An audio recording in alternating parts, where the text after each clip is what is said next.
Don't have one. Clerk, take a silent roll. We do have a quorum. First item on the agenda, presenters Chris Morris, Director of Data Economy Office. Chris, you're up.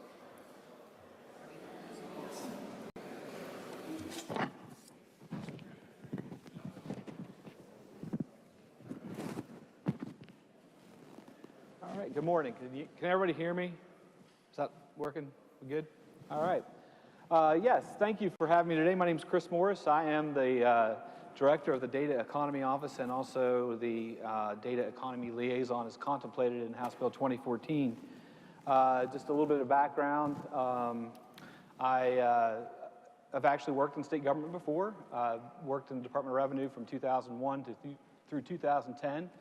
And then spent a number of years in the private sector. I worked in water and wastewater infrastructure for about a year and a half, and then in the broadband industry for about 15 years, which basically just tells you I'm old. So anyway, I appreciate the opportunity to come today and present some things that are going on from my perspective, tell you a little bit about our processes that we've put in place, what we look at as projects come in, what are our desires, what are our concerns, and what are we doing to mitigate those concerns. And so I do appreciate the time this morning.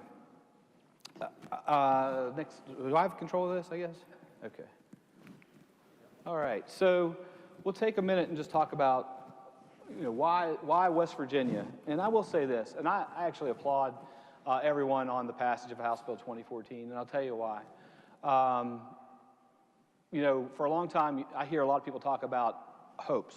We hope that our kids can stay here. We hope that someone will invest here. We hope that someone can have a job. And so as I was sitting in my old role last summer and was approached about this job, the first two questions I asked myself was, can I be successful and can it be a good thing for West Virginia? And obviously I ended up taking the position in August of 2025 because I answered yes to both those questions. Yes, I think we can be successful, although at the time I wasn't sure. And then, yes, I think these can be good for West Virginia. And I'll tell you a little bit about why I answered yes to both of those. What is a data center? To me, and I worked for a company that had a couple very small colo kind of data center type facilities. And so I view data centers as infrastructure. And to me, it's very similar to what the central office used to be when we had our old central office for the phone company. It's a place where communications comes together and connects. And so it's a different technology, but to me, I view it as infrastructure. And so as far as can we be successful, I wasn't sure because I overestimated the importance of fiber. Certainly connectivity is a big component of it, but what I quickly learned is access to power that's reliable and scalable over time was the #1 driving factor for locating a project here. And so obviously we are a power producing state. We are getting better at broadband as well. And so I started looking at, okay, if the outcome can be desirable, or can this be good for West Virginia? And I started looking around at some of the other places in the country that have seen data center investment. And the impact has been tremendous. And certainly I know we can talk about jobs, and I don't think anyone's going to stand up here and present that data center is going to have the same number of jobs as Nucor. But I can say that the jobs that are created are high-paying jobs, and frankly, the state's not putting any money in to attract that investment. They also generate an enormous amount of revenue. And that's, if you look at, and I'm not here to suggest that we become the next data center alley and we become Loudoun County, but I do think we can look at what they've done. We can look, and I've already requested a copy of their comprehensive plan to see the things that they did that made sense, that could make sense for West Virginia. Maybe some of the real positive things they did, and maybe some of the mistakes they made, and can we prevent those and not have those reoccur here? And so, but if you look at the results there, at the time that in the early 2000s, they had a challenge with infrastructure, and they were, I think 85% of their revenue was residential, approximately, and they had a hard time generating enough income to keep up with their growing needs. And so they set a goal to increase the commercial and industrial tax base by about 5%. They ended up, obviously, it's closer to 50-50 now, but the end result is about $1.2 billion for Loudoun County every year. And as a result of that, they have the best schools in the country. They have beautiful parks. They have all kinds of things. Now, again, I recognize that they have the most data centers in the world. It's extremely concentrated. So, again, my goal is to attract investment here and bring companies that are going to come in, abide by the rules and the laws, and invest in our communities. And so I think we can do that. Highlighting some of the things on the slide, we do have energy. We have energy production here. A lot of times people refer to that map, they are looking at people in those markets, and that is something that, depending on what the use of the data center is can be a factor, but it's also, the companies are looking at proximity to their existing facilities, because they measure things in milliseconds as far as latency goes. And so part of their evaluation is how far is a new data center going to be from their existing data centers. We do have access to land. We aren't Texas. We aren't Ohio or Pennsylvania, where we have as abundance of flat land as some of the other states, but we do have some. And then the speed to market. I do think that it was wise. It's been very well received by the industry to have a single point of contact. I think that having one person and one set of rules for a state the size of West Virginia, the feedback I've gotten from the big companies are that it's it makes it easier for them to look at sites across the state and consider locating in different areas geographically. One of the things I want to point out with regard to being a single point of contact, I think it's important for people to recognize that I'm not just a single point of contact for the industry. And believe me, I go and I've talked to anybody that, I'm sure someone might say, hey, you didn't call me back, but I very much try to talk to anybody that wants to talk to me, as long as they're respectful and ask legitimate questions and are open to a dialogue. And it's something I view as a single point of contact, not just for industry, but also for the people in this room, for citizens, for communities. I've spent a lot of time interfacing both publicly and privately. I wasn't here yesterday, I apologize. I was in Tucker County meeting with both a lot of interested parties at a potential project there. And so I'm happy to sit down and talk to anybody who has a thought on a data center that wants to share it. I think that one of the things I would also point about the single point of contact is 50 of the 55 counties in West Virginia don't have zoning. And so I've heard a lot of questions and talk about, preempting local feedback. And what I would point out is there's also a lot of counties that do not have a lot of resources, and they don't have staff. And so I've reached out to a number of and I haven't got to all of them yet, but a number of the development authorities in counties across the state, especially ones where I know there's at least an interest by some of the projects, and said, hey, look, I can work on your behalf. I know you don't have a big staff, but I can help screen projects to make sure if they're legitimate, if they're going to be people that we want to come into your community and invest in your community. And so that is a big part of what I've been doing as well. And then obviously, I think part of the role is to also kind of work as a coordinator for the projects that have been approved. There's been 2 approved projects in West Virginia, the Berkeley County project, the Putnam County project. And so I will point out that the HIDC process or designation is not the end of the review process. It's actually the very beginning. And so once a project is approved, then it's our office's role to then coordinate and bring those approved projects and connect them with all the other permitting agencies. And so, they still have to go and work through environmental review with DEP. They still have to go through, work with our DOH. They have to work, if it's in a wetlands area, they have to work with the EPA, or the Army Corps of Engineers. And so, certainly the federal permitting, we don't have any oversight. We aren't directing anyone to approve anything, but we simply coordinate and say, hey, look, these are the people you need to talk to. And the feedback we've gotten from the companies is that the federal agencies have been very responsive when we made that introduction. And so from their perspective, and I heard a question as I was standing in the back about tax credits, the companies I'm talking to aren't asking for any tax relief at all. They are asking for number one, they want to come into communities that want them. They want to find access to power.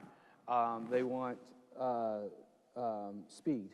And so that's what I went to the data center world. I know that was a topic yesterday, but that was the feedback that I got when I was in Washington, was that the fact that we can help de-risk the project by having some control over the timing of approval. And so that's why, in a nutshell, that's why I believe that we are very competitive. Sorry, that was really loud. So what's the review process look like? So all we did was we took the House Bill 2014 and we took the legislative rules and basically created a checklist of things that were contemplated in those rules. And those are generally the questions that we're asking. And so I won't sit to you and read each of the things, and I'm happy to provide an actual outline to whomever, and that can be disseminated. Is the outline that we provide to folks that are contemplating applying. But I will hit on a couple of them. With regard to, we look at proximity to residents, businesses, churches, historic preservation, historical landmarks, things like that. If there are any of those structures that are identified, we ask for steps that the company will take to mitigate any concerns along those lines. Again, we focus a lot on the access to power, and that's primarily because I believe that access to power and access to capital will determine the success of a project, generally. Those are the two extremely important measurables or long poles in the tent that we look at. We look at a water usage plan to determine, what's their water source, so all those are outlined. As I mentioned, we've created this kind of evaluation framework, and what I'll tell you is, so when we look at power, we look at a couple different things. Initial power, so what is the amount of power that is necessary for a project to be started, for construction to start. And so like this is just an example. The first bar graph, the far left, in this instance, they're asking for a lot of power for the initial phase comparatively to other projects. And then it starts looking at availability, what we believe the availability of power to be, as well as how long will it take for that power to be delivered. And so, and then the next three bars are total power needs, not just the first phase. And we do the same evaluation. And obviously that we're looking at whether or not that is grid power or if it's a microgrid, and that would obviously change the results. And then we look at, and I look at these two things in kind of combined. The capital needs, and is there a data customer? Is there a hyperscaler? Is there someone on the hook for paying for all this project? Because if the capital, if we've identified here that it's a pretty big project, 8.5 out of 10, but this company has access to a lot of capital, and so then we feel pretty good. Okay, this company's going to be able to foot the bill for the infrastructure that's necessary. If there's transformers that need to be acquired or anything like that, that they're going to be able to go out and stroke a check and put the letter of credit up and be able to actually move a project forward. And then if they don't have as much access to capital, the actual company that's applying, then we start looking at, okay, who's the end user? And if, these hyperscale facilities are driven by a handful of companies. And so is there a known end user? Because if there's someone that we know that has the capability and wherewithal to actually pay for all this, that's going to be the end user, that also helps us have confidence in the likelihood of the project being successful. And then the last thing that I think is important is, have they done this before? I don't want us to be a guinea pig. And I don't think anybody here wants us to be a guinea pig for, okay, let's just, let's give out an HIDC designation and hope that the company's going to come in and do a good job. And so, we want to look at, okay, have they done projects before, and have they been successful? And success is measured in a number of ways, but, is the project complete? We'll start there. What's the reputation like in the community where they built that? So one of the projects that were approved, we looked at and talked to local officials in the county where they built a project, and the feedback was, yeah, they did everything they said they do. They're fantastic to work with. That, for me, is critical, because I think the best way to predict someone's future behavior is by looking at their past behavior. So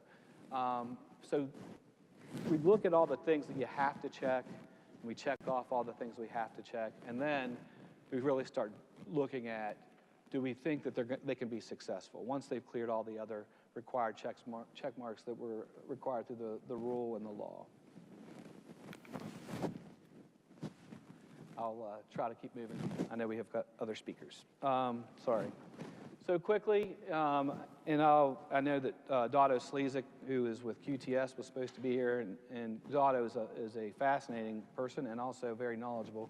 And I won't pretend to be him, but he has committed that he's happy to come back at a time that's requested by the legislature and present some of the things that they're doing.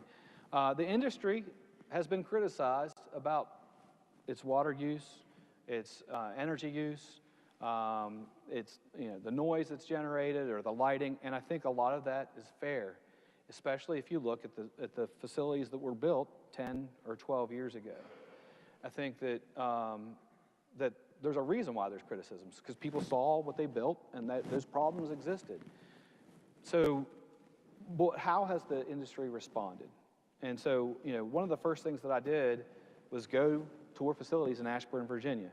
I want to see firsthand, okay, is there a bunch of noise emanating from this building? Is there a bunch of light shooting out of it? Is it what is it?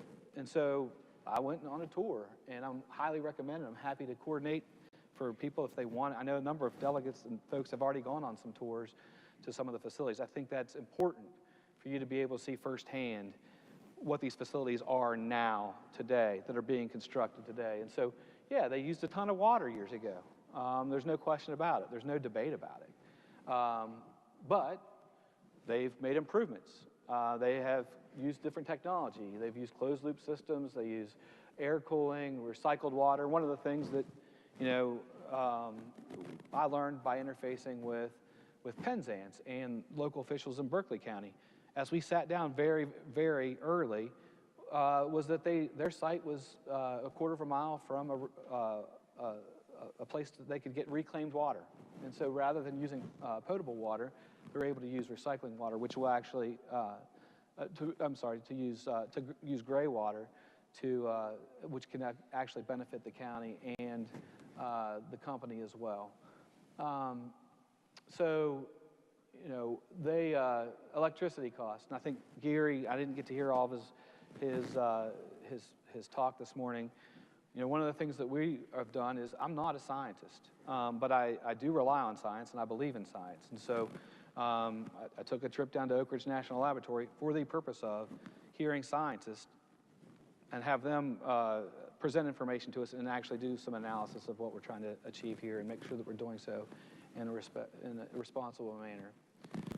Again, I know I've gone over my time substantially already. This was a slide that Dotto had. If you look at QTS and their water usage, their average hyperscale facility uses 600,000 gallons of water a year. They fill up their chillers with a 2 Olympic-sized pool of water, and then they top it off at the end of the year. So their water usage is less than 5 households on average. And so, again, these are smart people, and they're naturally incentivized to be efficient. No one wants to pay a high water bill, and no one wants to pay a high electric bill. And so if they can find ways through a better use of technology to save on those resources, they financially benefit from that. Penzance, a couple things I noted that they've done. Let's see, I can't read that very well. But again, I mentioned already the reclaimed water. They also are looking at the noise control. They target sound levels of approximately 40 decibels during full operations along the perimeter of their project. And they're also, again, looking to use reclaimed water. These companies are this is all part of the information that we ask them to submit as we evaluate the potential projects. These are some of the things that I pulled off of because we didn't have an industry rep, and it was some of the questions that were presented to me. I took this information from Google's environmental report that they issue each year, and so with regard to their energy usage, the industry basically measures their energy efficiency, and what they do is they look at their total facility energy requirements, and they just divide it by their IT equipment energy, and the closer to 1, the better. And so just over the last 5 years, Google has become 6 times more efficient with their computing power per unit of electricity just over 5 years. And so again, they're naturally incentivized to be efficient, and they're looking for ways to do that, and they're actually achieving it. And just to give you a frame of reference, the average is 1.59 on that ratio, and so they're far below that. And then I have some information about their water plan, and again, this was just pulled off their environmental report, which I can give everybody a link to. They are very environmentally conscientious, very want to do things that are environmentally friendly, and so they have worked to replenish water with a goal of by 2030. And I asked the question, how do they replenish more water than they use? They actually have other projects where they go out and assist farmers in using less water, and they've gone into rural areas and actually invested their own funds to replace leaking water mains and things like that. So again, that's my contact information. I can tell you this: anytime you implement a law, especially I came in and thankfully there were people in the department that are fantastic. I've relied a lot on some existing employees, and but it was sort of basically starting from scratch and coming up with the process and implementing those. I had concerns about 2 folks in a garage that had some property that thought they were going to be a data center developer, and then it grew to other concerns. And so I'm trying to put things in place based on the rule and the law to make sure that we only get responsible projects that we believe are going to be successful with companies that are going to come in and invest in our communities. Do you want me to turn it over to him and have questions at the end? Oh, okay. We have questions of our presenter. Where's he at? No. Thank you, Chris, for coming to Mason County a while back. Did a great job there at the presentation. The one issue that I'm having with this, and this may be something that the department can help us with, is, and I've been speaking with company representatives and scale in our county, we really need to do better with public relations. For 2 years probably, I've been asking for public meetings so people in the neighborhood can find out what's going on. And they've had a really good reason why they weren't prepared to do that each step of the way.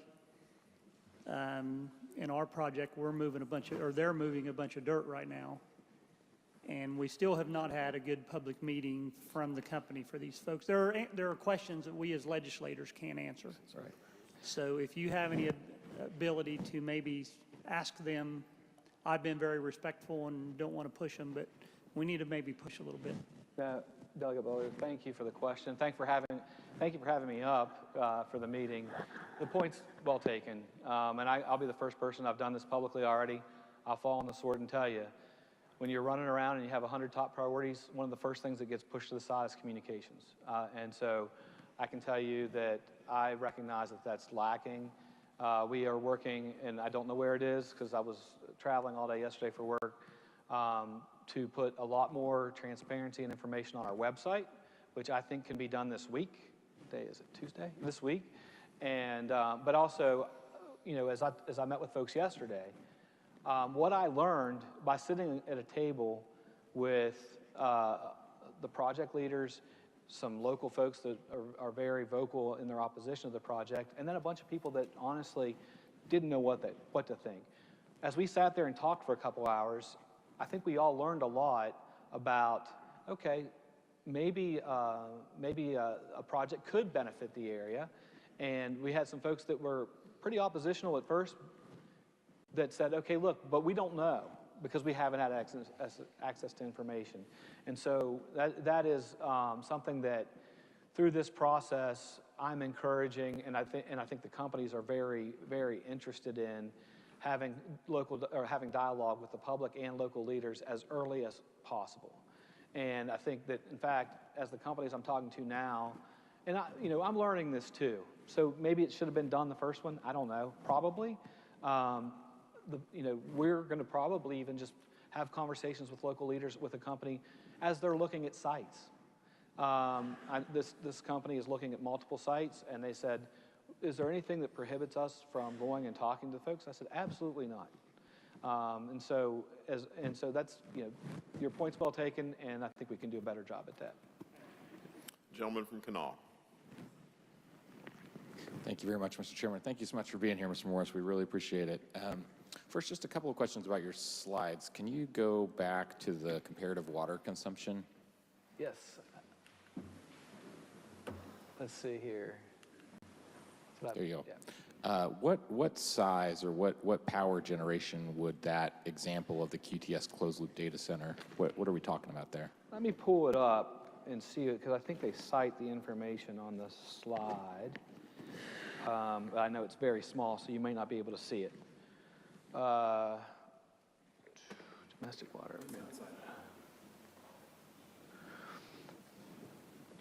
What I was told, and I'm trying to see if it's in the gray writing, and I apologize, my vision is terrible, is that this was their average data center. So I toured a facility that was 1 million square feet. I don't know if that's their average or not, but I can find that out.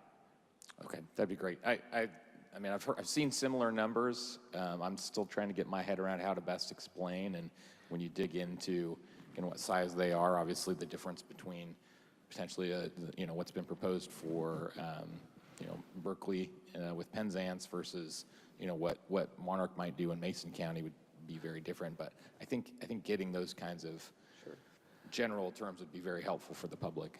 Happy to do it.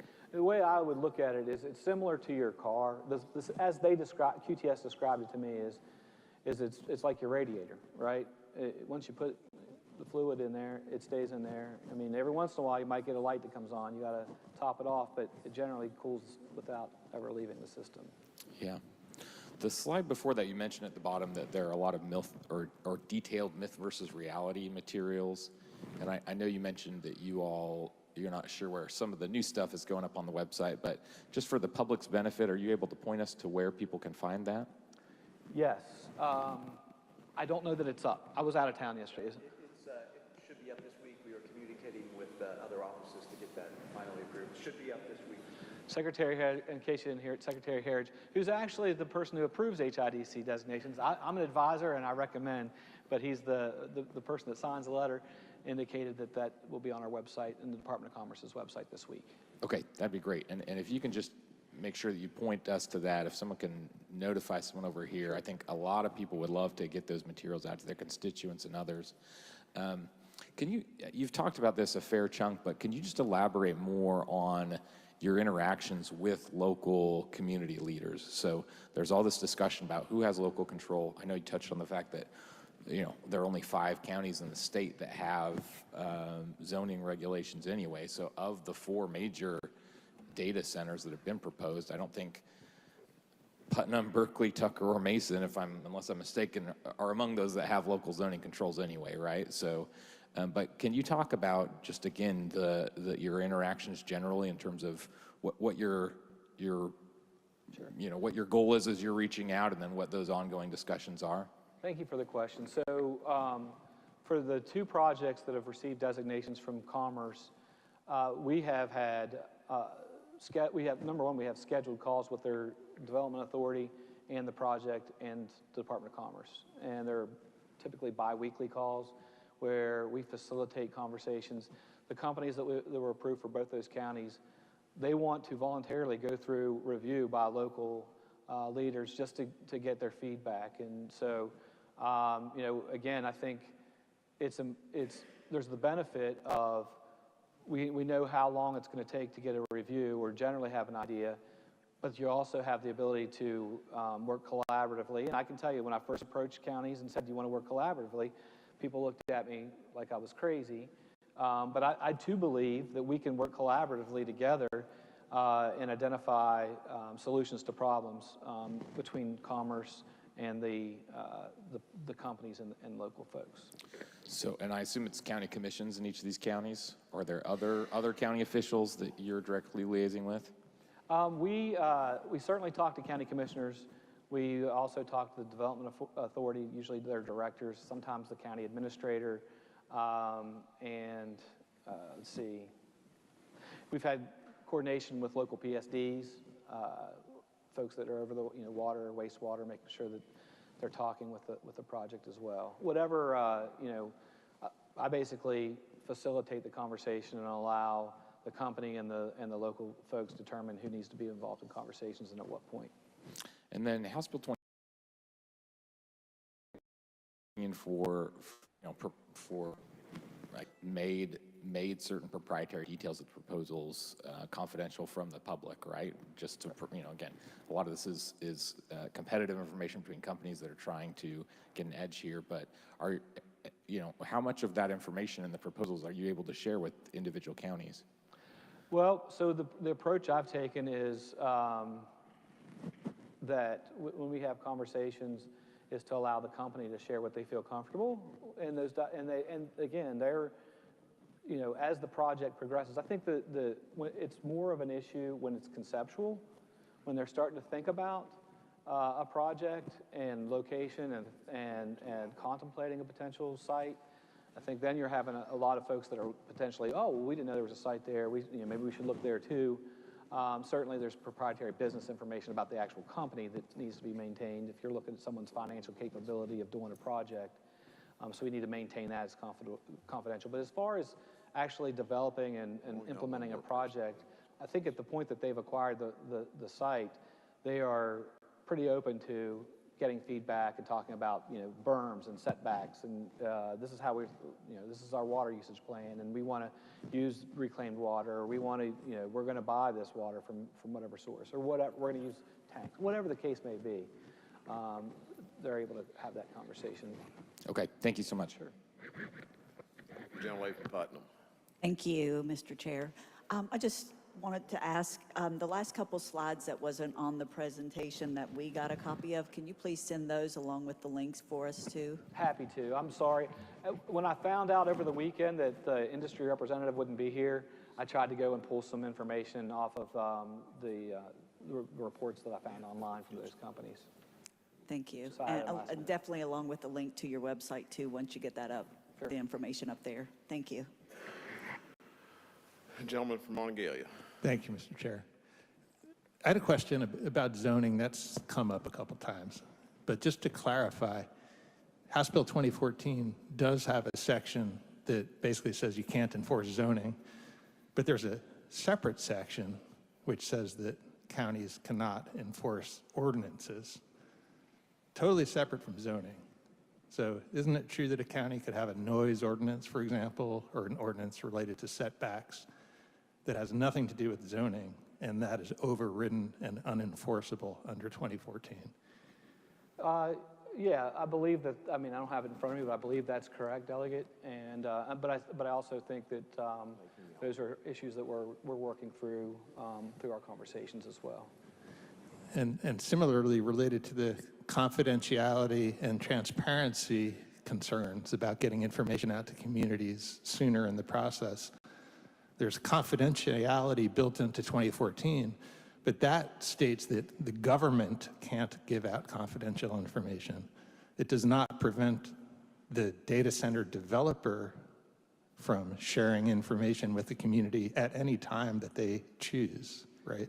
I would say, I'd clarify, so a developer often has contractual relationships with the end user that would disallow them from providing public information indicating who their end users are. You know, these companies, the last thing they want to do is everyone in the world to know where their servers are for security reasons. So, you know, there are basically two different types of projects. One where the end user is known, like the Putnam County project. Everyone knows who the end user is. There's another project where it's done by a developer, and they have generally done, in other jurisdictions, projects for one or two end users, but they don't go out and broadcast who those end users are, although you can find them online typically. But that would be you know, a relationship between the developer and the company as to whether what they're allowed to say and what they're not allowed to say. But there's nothing preventing them, for example, for disclosing to the community their plan for where they're going to get their water from, how they might impact water resources, where they're getting their electricity from. That's all freely available for them to share should they decide to share it. I think that the company has the ability to share information that the state does not have. Okay, and then my last question, I know we're getting short on time, is, so you talked about the approval process you have for a high impact data center. What happens, I guess I just want to go down both paths. If you approve a project, and let's say that includes your review of their water plan, is there anything that requires them to implement that plan as they've discussed it with you? That's a great question. As far as what happens if someone is out of compliance, you know, I think they have the law required that they have to do an annual report. I don't know that the Department of Commerce is set up to actually audits or go out and do field inspections. Certainly, they have to comply with, you know, the environmental rules and laws that are enforced by our DEP. But for something where there's no other permit already existing, your approval doesn't have the force of law like a permit does, right? You know, I think that we are still, believe it or not, as you know, when you implement a law, it takes a little while to perfect it. We are actually contemplating the enforceability of those provisions as we speak. And then, is there anything preventing a data center from coming in that does not get a certification as a high-impact data center?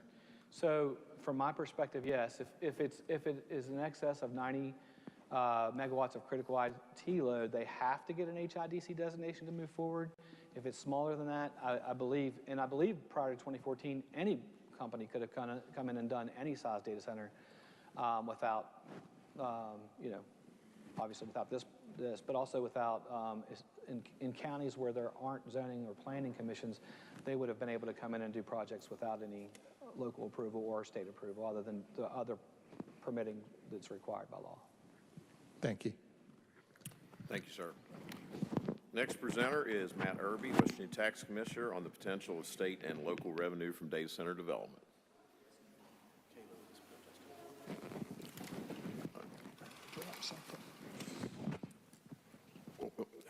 Can you hang on a sec, Chris? Can you come back up? Develop from Canal. She has a question. I'll just hold this. Sorry about that. Yeah. Yes, Delegate. Thanks, Chris. First of all, thank you for going around the state and being willing to have these conversations with people.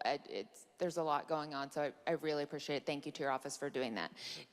is this kind of the presentation that you give when you go around, or is, I'm sure it's...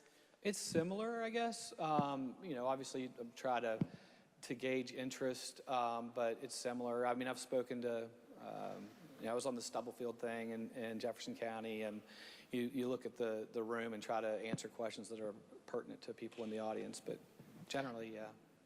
Great. I appreciate that. My question is on the addressing common concerns. So it's the slide that's already up there. Electricity costs and grid infrastructure. It says a myth, data centers will raise household electric bills. Reality, large projects fund their own infrastructure upgrades and support grid investment and long-term stability. They do support grid investment and long-term stability in the funding going to the grid stability fund that you guys operate, but how, I don't see anywhere in 2014 where large projects will fund their own infrastructure upgrades. It's my understanding that that's within the microgrid districts only, not the data center portion. Certainly, thank you for the question, Delegate. So you're 100% right that obviously the microgrid doesn't impact residential bills. In relation to the grid powered, for instance, you know, as we went through the process with one of the projects that was approved, we discussed with them, there's going to be, you know, there's going to be a requirement for an investment of additional equipment at the, you know, as a transformer on site. You're required to pay for that. No one else, that's not going to be something that's going to go through the PSC and impact rates. The company said 100%, we will pay for any and all upgrades that are associated with the project. Is that being written into contracts? I mean, it wasn't written into that contract, but certainly the only way that it could be passed on to residential rates is if they included it in their rate case at the PSC and the PSC approved it. Okay, but is there anything about, there's nothing in this bill that protects ratepayers from paying for infrastructure costs or any upgrades or even the increased power demand that data centers are going to require. Is that your understanding? The processes we're putting in place will ensure that that no cost can be passed on for associated with the upgrades for a project onto residential households. But it's not in the contracts you've already done? So we did an approval letter for their HIDC designation. It's not a contract, it's an approval letter that awards them the ability to do this project. And then we have continual, you know, again, updates and meetings to make sure. And again, at the end of the day, they can't pass on costs if they're not approved by the PSC as part of a rate case. Okay, but I mean, it'll still go up. Is there any sense of like looking at new rate classes like other states are doing for these large load users, or any sort of large load tariffs to ensure that ratepayers, I know you guys don't make policy, but since you guys are the ones doing this, it would be helpful to continue these conversations about what we can do to keep things low for ratepayers. I know that's an interest of everyone. 100%. I can tell you this.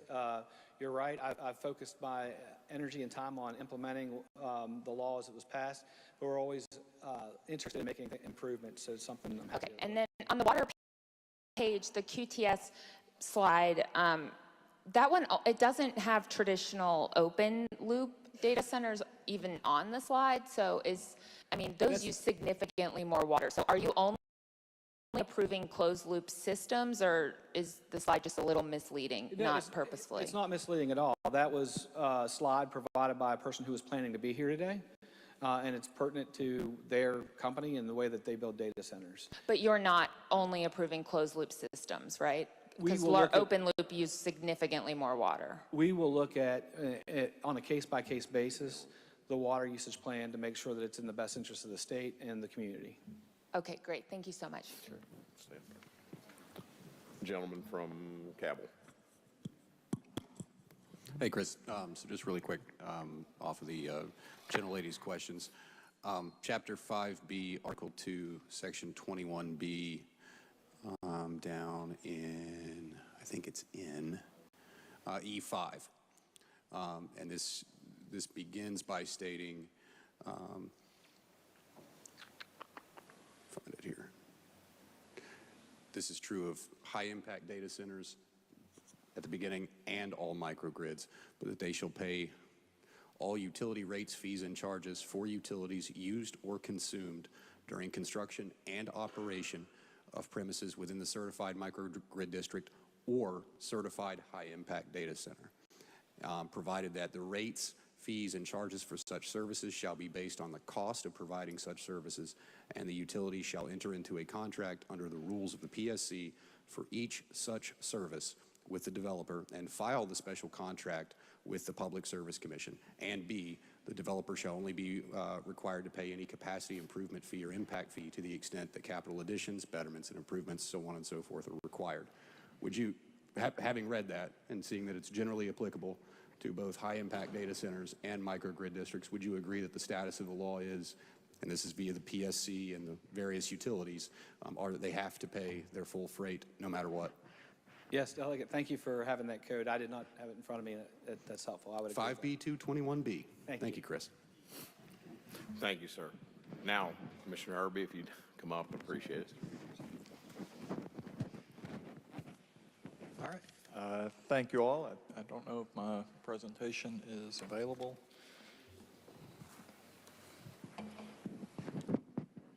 So while he's getting that ready, I am Matt Irby. I'm the State Tax Commissioner. Chris kind of gave you his rundown. I'll let you know that I got hired years and years ago as an attorney one at the State Tax Division when Chris was commissioner. So I've been around Chris for a while, and he does a phenomenal job. He's doing a phenomenal job here. Yeah, I've been with the Tax Division about 18 years or so. I became commissioner in 2021. And it's a pleasure to be able to talk to you all about this.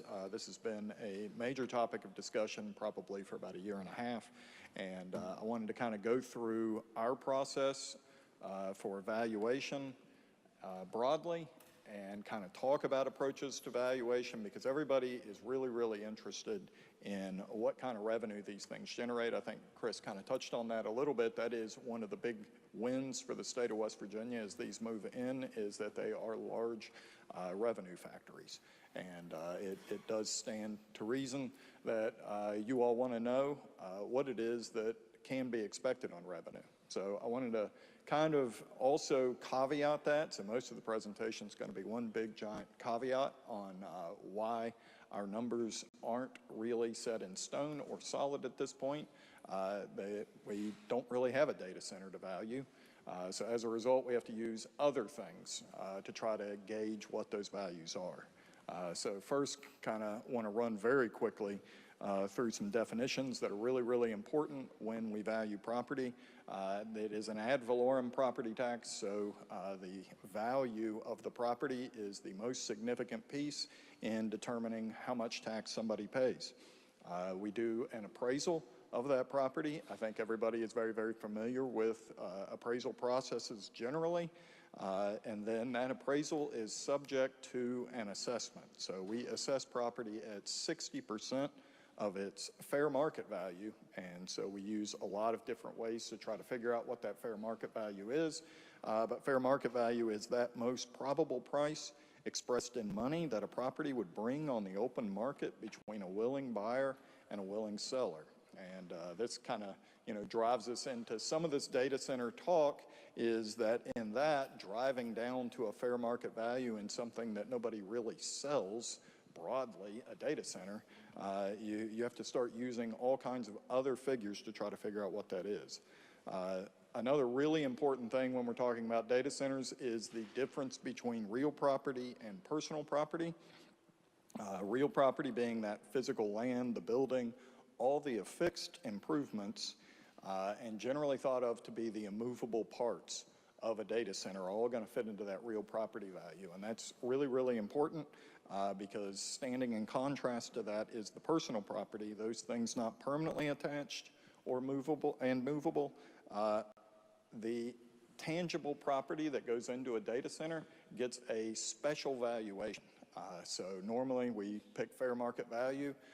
The legislature has determined the fair market value for the tangible personal property in a data center is actually its salvage value, and that's statutorily 5% of its original cost. So when they go out and they buy servers and other types of infrastructure, and this is in a lot of ways some of the largest cost of a data center is that server infrastructure, it's going to get a special value of only 5% of its original cost rather than whatever its fair market value might be under some other methodology. So it's really important that we kind of divide up what's the real property investment and then what's the personal property investment. And then when we come up with the value of a data center, we're going to tend to use three different approaches. One's a cost approach, and when I kind of talk about the values that we're going to derive to give you kind of a revenue estimate of a large data center, we're going to primarily use something similar to a cost approach. But there are two other approaches that are generally kind of more preferred out there on valuing property. One is the market approach, probably the one that most people are most familiar with. Everybody kind of tends to go to a market approach when they go out and they buy their home. So I imagine most of you all have seen a market approach to valuation.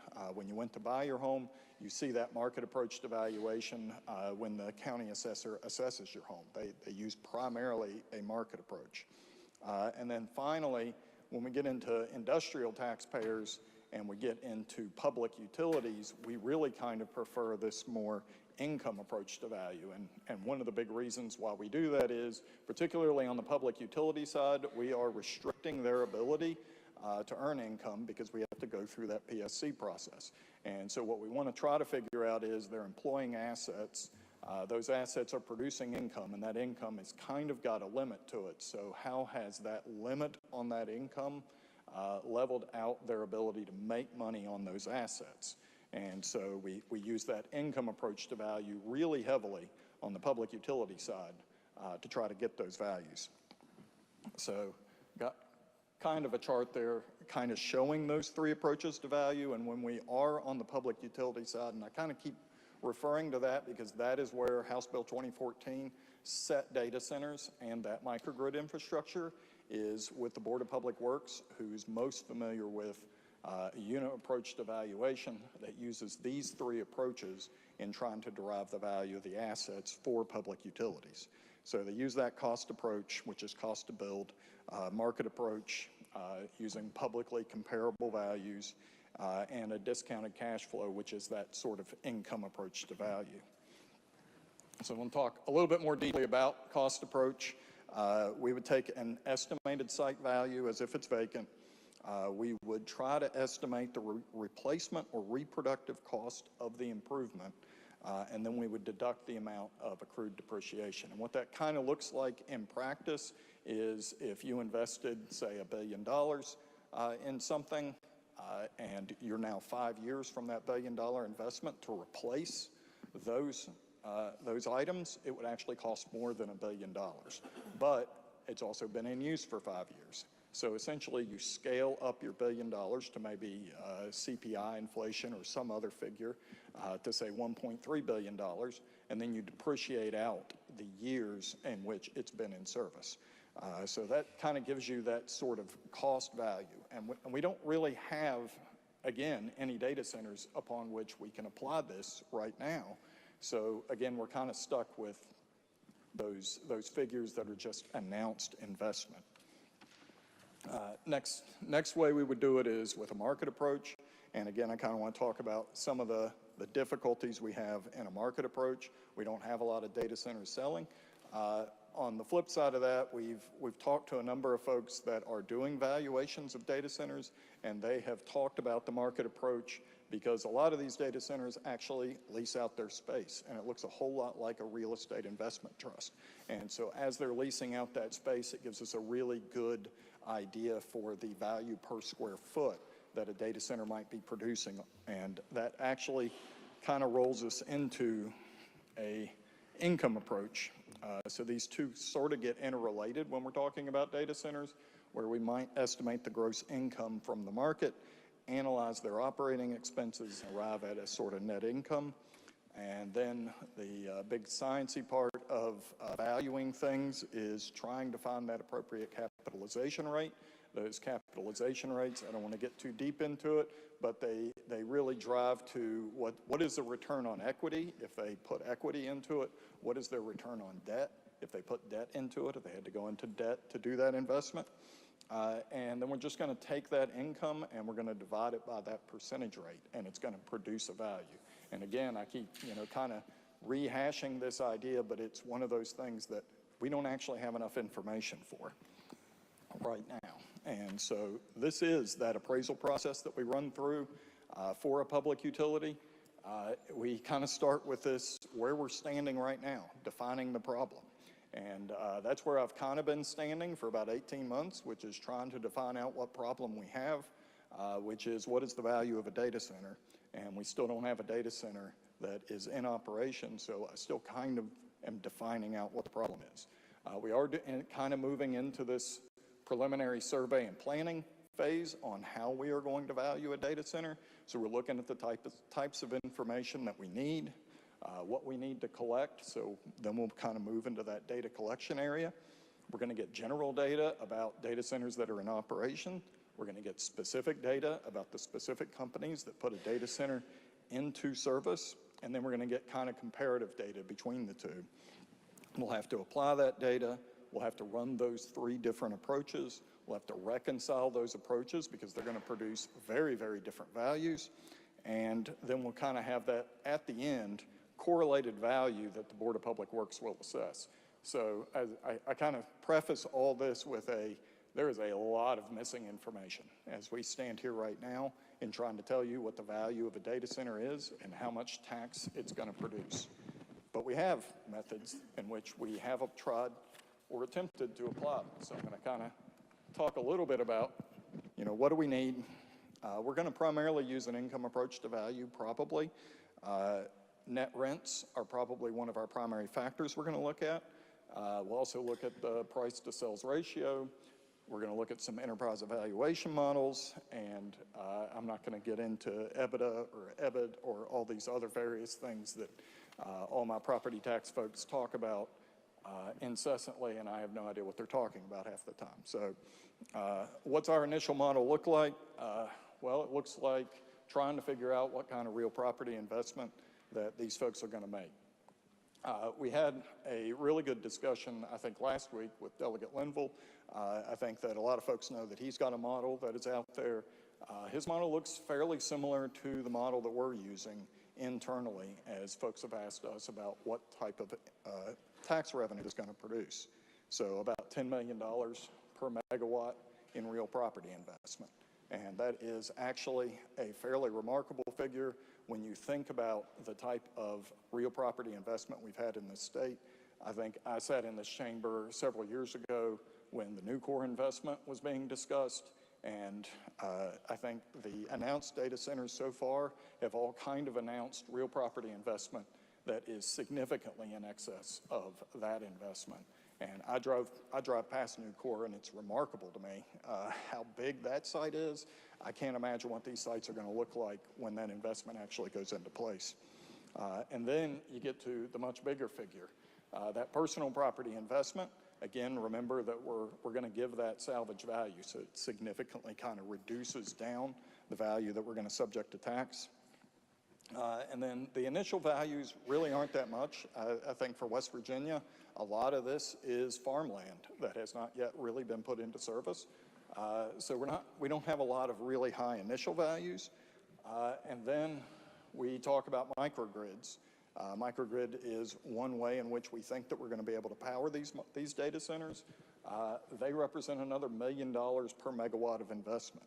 So it's a lot of money that's going to get invested to make one of these data centers work. And so based on sort of those things, I kind of ran through, okay, what about a $5 billion data center? And so from what I've gathered, particularly talking to Chris and some industry folks, is that when they announce that investment, they're really talking about the real property investment. So if somebody said, I'm going to build a $5 billion data center, they're talking about the real property investment, not the servers that are going to go into it. And so you can see it produces a fairly significant amount of money. I kind of first did it with a school purposes, county purposes, amount for personal income tax reduction, and then that sort of economic enhancement and grid stabilization.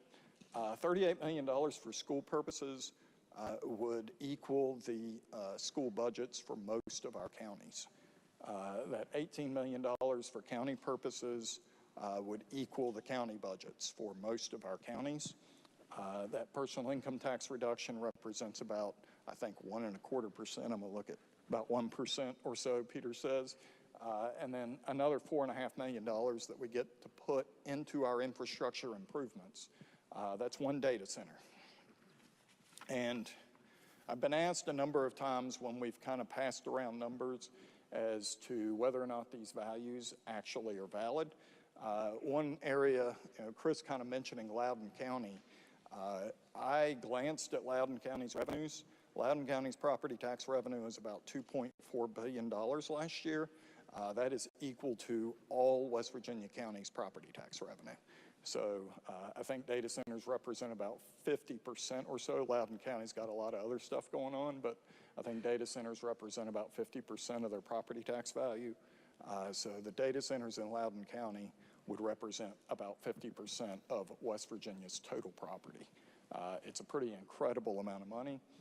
This is another way to kind of look at it. Distribution fund for a data center of that size. All the talk is around that distribution fund. So it would equal about $45.6 million. So you can see that again, about 1% on the personal income tax fund. You see that county fund getting about $13 million. All counties getting some piece of that, and then economic enhancement and grid stabilization. One thing we haven't really kind of covered are, okay, well, it's going to produce property tax revenue. Does it produce any other revenue?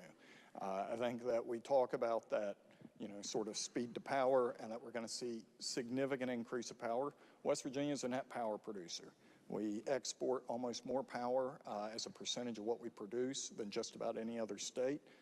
Being able to use that power here is going to necessarily cause an increase in the power production. We've got a B&O tax on electrical power, and as a result, we should probably see some increased revenue on that.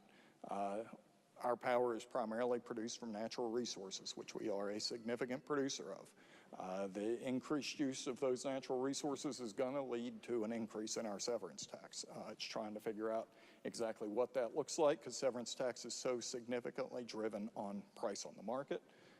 And then finally, you're going to see some income tax, but you're not going to see it on the corporate income tax side. And I'll give a really quick explanation on that. Is what we did a few years ago to try to help attract investments was we went to a new approach to income tax that basically said where you're selling what you're doing is where you're going to pay income tax at. So building data centers here doesn't cause an increase in sales of data center here. So as a result, I don't think we're going to see much corporate income tax increase on this, but they do come with some fairly high-paying jobs. So you're going to see a lot of personal income tax increases here as a result of these. And that's about all I had. I tried to run through that really quickly, and so I apologize for that. Questions of Commissioner Irby? Gentlelady from Kanawha. Thanks, Mr. Chairman. Thanks for being here, Mr. Irby. On your first slide, first of all, can you send us these slides, or can we get the slides from, do I already have these? Okay, thanks. Okay, so the definitions, and I'm looking at 2014, so we've got base assessed value, current assessed value, but it sounds like you're still trying to figure out how you're going to value it. Is that correct? Yeah, it's correct. We don't actually have a data center to value, so there's a lot of missing information from our end on what a base assessed value might end up being, because it's going to vary by project, and then that current assessed value is, the actual value of a particular data center minus it's going to include the base assessed, but where the money goes is what's important about those definitions. Those definitions drive where the money goes.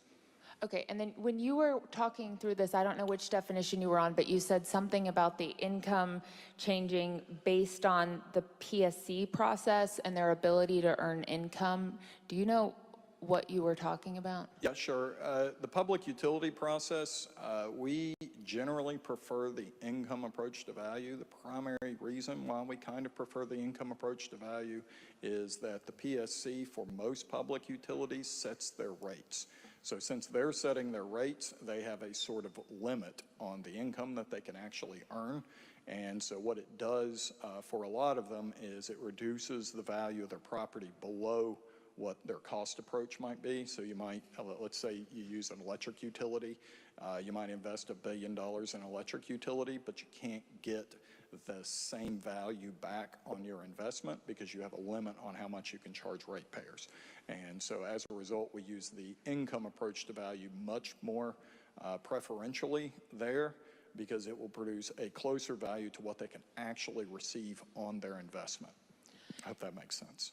It does make sense for generating power, but I guess what does that have to do with how you're valuing data center projects that are not generating power for ratepayers? So, I mean, is that going to come into play with how you're valuing data centers? Because they get income very differently. They do get income very differently. And what we've talked about with a number of folks that are still kind of exploring this idea of these hyperscalers is the general idea that they think an income approach to value is actually going to produce a value that is in excess of their cost approach. So we actually think that's an advantage from at least the tax revenue generation side to continuing to use the income approach to value is what I guess initial assessing officers that are looking at this nationwide are seeing is that data centers produce more income than the amount of investment would suggest. Okay, when do you think you're going to know how you're going to I mean, if these are like starting to be built, how are you doing it now? And when are you going to know how you're going to do it? Sure. You won't be able to actually produce an income approach to value until there's actually a data center that is in service and producing income. So as we lead up to that, as we scale up to that, we're going to use cost approaches to value, essentially how much did they invest in that. And those are going to be kind of substantially lower on the scale up end because a lot of that cost is bound up in labor. Probably 60% maybe of that cost will be bound up in labor and won't be rolled into the property value until it goes into service. So it'll be, I would imagine, years that we're looking at now before we have a large-scale data center actually in service that we're able to apply that approach to. But as it stands right now, we're going to continue to work through all of these problems, try to use the best information available, and arrive at those values in a way that tries to come close to what is fair market value, which I think is what our Constitution demands. So then are the base assessed value and the current assessed value going to be based on different calculations? Because I know that the numbers that we're actually discussing are the incremental difference between those two numbers, but are they going to continue to change how they're valued? Because the base assessed value is based on July 1 of the previous year, and is that going to stay stagnant or kind of, Yeah, I guess I'm missing a lot of pieces of this puzzle. Sure, yeah, the base assessed value is going to be sort of your initial value. Before we started building a data center, what was the value of that property? And so that's why we look at the July 1 preceding the designation as okay, before anybody thought there was going to be a data center here, this is what this property was worth. It probably got an increase in value the moment that we decided that there was going to be a data center there. And it'll continue to receive increasing amounts of value as they place investment on the property, and then another really big jump in value when that property goes into service. But the base assessed value will always remain the same. But are we going to use different methods to calculate the base assessed and the current assessed? And is that method going to change over time? Yeah, for the base assessed, nothing will change because it will remain static. That base assessed value will be the value of the property that showed on the books the previous July 1. And so it'll be a static number. The way that we value them, and this happens across the board with all types of taxpayers, is you end up moving through different approaches to value because one approach to value doesn't actually get at fair market value because there's something going on in the industry or there's something going on with the property itself that says you really can't use this value because there's something altering how that value is being produced. You should use the income approach here, or you should use the market approach here.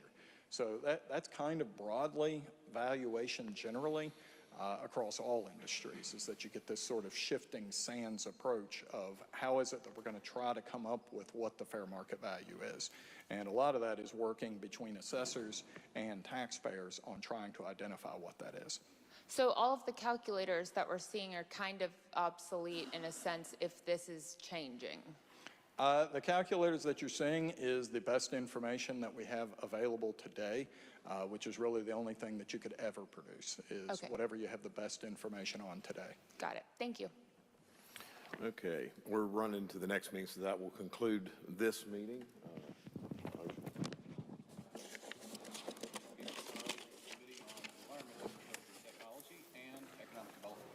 Questions on the gentleman's motion? All those in favor signify by saying aye.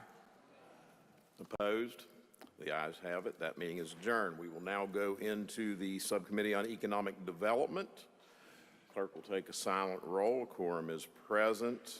Our first presentation will be Tommy Bailey, Appalachian Community Transformation, Coalfields Development.